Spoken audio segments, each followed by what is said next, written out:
यह स्टोरी मुंशी प्रेमचंद के द्वारा लिखी हुई है। कवन स्टोरी का नाम है।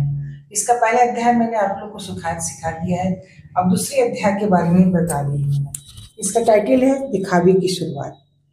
पहले स्टोरी में आप देख ही चुके थे दोनों के रिश्ते के बारे में। इलाहाबाद के उस छोटे से मोहल्ले में धीरे धीरे रामनाथ जालपा की जिंदगी बदलने लगी थी। शादी के शुरुआती दिनों में वो सादगी थी। वही जब जालपा के मन में गहनों और आभूषणों की चाह गहरी होती जा रही थी। वो जब भी किसी पड़ोसन को सजे धजे देखती उसके मन में एक कसक उठती, मेरे पास क्यों नहीं। रामनाथ अपनी पत्नी को इन भावनाओं को समझता था। वो उसे दुखी देखना नहीं चाहता था, लेकिन उसकी आमदनी इतनी नहीं थी कि वो जालपा की हर इच्छा पूरी कर सके।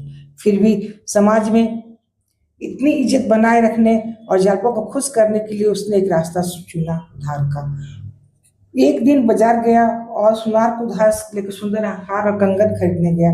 जब उसने जालपा को वो कहने के लिए गहने दिए तो उसके आंखों में खुशी चमक उठी।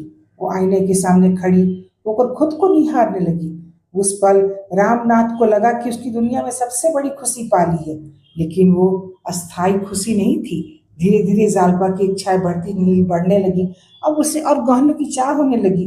दूसरी ओर रामनाथ का कर्ज भी बढ़ता जा रहा था। हर महीने उसे उधार चुकाने चिंता सताने लगी।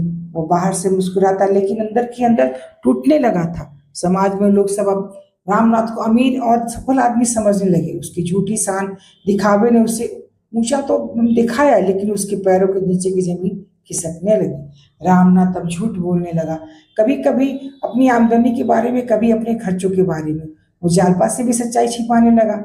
उसे डर था अगर सच्चाई सामने आ गई तो उसकी बनाई हुई इज्जत और रिश्ते टूट जाएगी।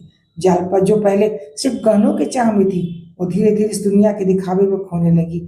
उसे ये समझ नहीं आ रहा था कि वो चमक धमक असल में एक बोझ बनती जा रही है। यहीं से उसकी जिंदगी में एक बहुत बड़ा मोड़ हुआ, जहाँ खुशियों के पीछे छिपा हुआ दुख धीरे धीरे सामने आने लगा।